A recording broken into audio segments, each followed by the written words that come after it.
Hey guys, welcome back to Chaotic TV. We are bringing up game 2 in this PvT between these two awesome players in the top right of Cloud Kingdom. We have the red Terran. He is from Team Prime. He is MarineKing. And in the bottom left we have his opponent, the Obama Toss, man of 1,000 builds. He is the Blue Protoss MC from Team SK Gaming. Now, I'll be solo casting this game with as little coughing as I possibly can manage because Eclipse is quite the tired right now, and I still have enough at least for one game in me. But I'll probably beg off of game 3 just to wait for him to be a little bit more awake tomorrow. And a little bit more quickly speaking. No offense, buddy. Love ya. But from these two players, right now, MarineKing was on the back foot from early pressure of MC in the last game. And we are going to see what happens in this game on Cloud Kingdom. MC going against that gateway expand probably will continue the early pressure that he had in the last game. MarineKing going for a safer barracks expansion compared to the last game where he went command center first and then got an early third. The assimilator, very standard for a Protoss. You don't normally see what happens until they get their cybernetics core out. It's very much like a Zerg with the layer in a high level ZVZ that we saw between Stefano and Damage in the first best of 5 from the first semifinals of this NumericableCup from Team Millennium. Now, Millennium just picked up Gosu User about a month ago, or maybe earlier. They lost Stefano to EG sometime last year, I think in September or October. And MarineKing blocked the probe from MC with an early supply depot, and then put his SCV back on the barracks. And MC's probe was completely denied of the kill on that SCV just by pure random chance from the RNG, the random number generator, positioning on that SCV building, the barracks. So now MarineKing's taking, putting some Marines forward, and he's going to drop a bunker, or not, or he's going for early attack. Ooh. We're going to be spotted by the probe of MC. Or at least he's just going to take the Zelnaga tower. He's going to see that he missed the probe by only a little bit, and MC is going to continue to move forward with this early warp gate play. He's not going to build another number of gateways until warp gate is close to being finished, because you don't really need a whole lot of gateways unless you're going to continue producing out of them until warp gate is finished. So we see 2 command centers dropping for MarineKing. MC has no knowledge of this, but he may take early advantage of this again, like he did last game with some early gateway pressure, zealots and stalkers and sentries. Right now he has the forward Zelnaga tower of his own, and MarineKing is trying to sneak in an SCV, but it's going to be seen by this Zelnaga tower. The map creator didn't want anything sneaking by except by this longer route in the bottom right. And the Zealot takes a single swipe off of the SCV, and the Sentry is going to kill it before it sees the double gas, I think. So we'll have to check their vision. Yeah, he didn't see the double gas.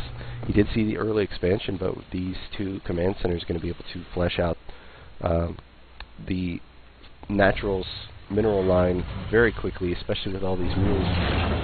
You have to spending the mule first, right after you complete the orbital command, is the most economic way to use the energy on a orbital command that has just been created on the high ground. If you wait until it's on the low ground, you don't use its energy that quick, but you do save your mineral line from being mined out just a little bit earlier. Now bunker's going down for MarineKing, and that stalker that came in last game is not accompanied by excuse me, the stalker has come in just like in last game, but it's not accompanied by a zealot or another stalker like it was last game. It's just simply taking the Zelnaga tower after seeing what's happening at the front of MarineKing's base. He's seen that there is a fast expansion.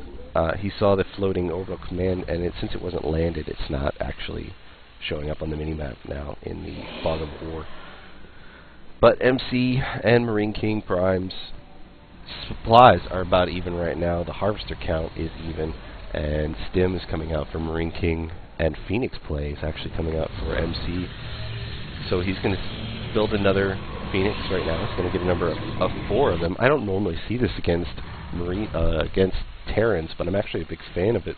MC being one to continue to utilize the Stargate play. Him and now a Zulu Genius are big fans of that.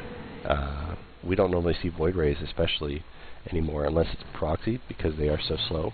But MarineKing is going to have plenty of these Marines, you know, these eponymous Marines, to take out the very fast Phoenix.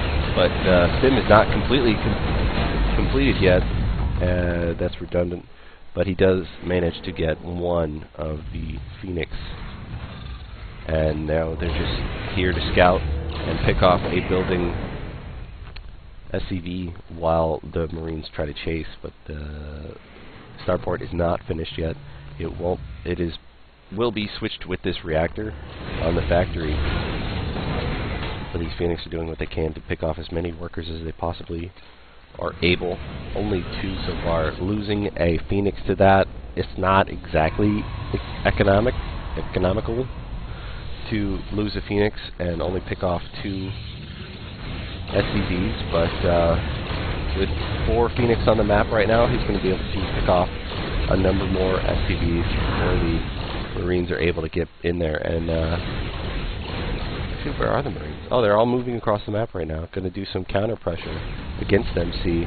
MC with these Phoenix, they don't do direct damage to ground units, so yeah, he's going to be able to harass, but MarineKing is going to have plenty of army supply to do some heavy damage. 10 supply of MC is in those Phoenix, and he's killing off these rocks so that he doesn't get concave against up here, and the warp-in of Zealots and Stalkers and Sentries is going to do what it can to prevent MC or MKP from doing this amount of damage that he's looking to do against MC, and I think that it's not going to be all that great. Even with awesome force fields by MC, the micro from MKP is so terrific, especially even with the force fields, he moves away and he splits his units.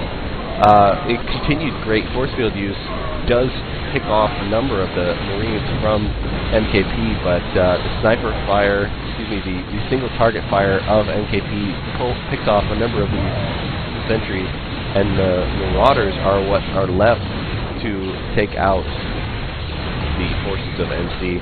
Great hold by MC, even without the Phoenix. Phoenix coming in to help clean it up, going to take out this factory. And it looks like we don't have a... we do have an armory down for MKP, so he doesn't need his factory anymore. The armory allows for those higher level upgrades. 2-1 coming down right now for MKP, and the upgrades for MC are actually only at 1-1, I believe. Or, 2. He's going for armor level 2 against that. That's probably because the high Marine count of MKP they will all be attacking at once, which an armor supply will allow you, an armor upgrade will allow you to mitigate the damage of all of the Marines at once, as opposed to an attack upgrade, which will allow you to kill only one at a time a little bit quicker. So these Phoenix are still continuing to be heavy harassers, taking out even more SCVs, but with the high command center count of MKP, he's already got 3 bases fully mining, and MC is now only taking his 3rd. So MKP has a higher supply right now, and he's got higher production capabilities because he continues to build all of the facilities you need as a Terran to continue your production to the capabilities of a Protoss. Protoss need to have, a number of warp gates, but they can just throw them all down on one pylon. But a Terran has to continue building. That's redundant as well. Continue building continuously, but it serves a point. You always have to be producing out of a Terran's base, whereas a Protoss you can just warp in kind of willy-nilly or in defensive posture. You can warp them anywhere across the map. But these Phoenix are going to continue scouting and doing damage against the forces of MKP. MKP right now needs to continue building supply depots. All of these medevacs are in huge danger of being picked off by MC. MC is picking off, feedbacking, and continuing to snipe them. So another starport might be the best option for MKP. Force Field's doing a great job keeping his forces out of the battle, but all of the zealots are now dead for MC. MC losing about 30 supply in just gateway units. He's got upgrades, but there was a large enough amount of damage coming from the Punisher grenades of these Marauders that MC just couldn't handle it. So now we've got Phoenix with very little support, pardon the us and the burping. But it looks like MarineKing is going to continue pushing across the map right now. Huge storm on the units of MKP, and the low number of medevacs is going to be unable to keep the damage of those storms from impacting greatly. But the Archons are just being picked off by the reinforcements. 4 more medevacs come in to help out the forces of MKP, and if he didn't have those, these Marines and Marauders would be in such dire straits right now. Another factory floating across. I don't know exactly why he built that, except to build another starport. Big storms going down. All of these medevacs are very low on energy, and all of these Marines and Marauders are very low on health. But there are indeed reinforcements coming across the map, and the regroup is just going to be impeccable with 2 more medevacs coming down. A Caduceus reactor has not been upgraded yet, especially out of...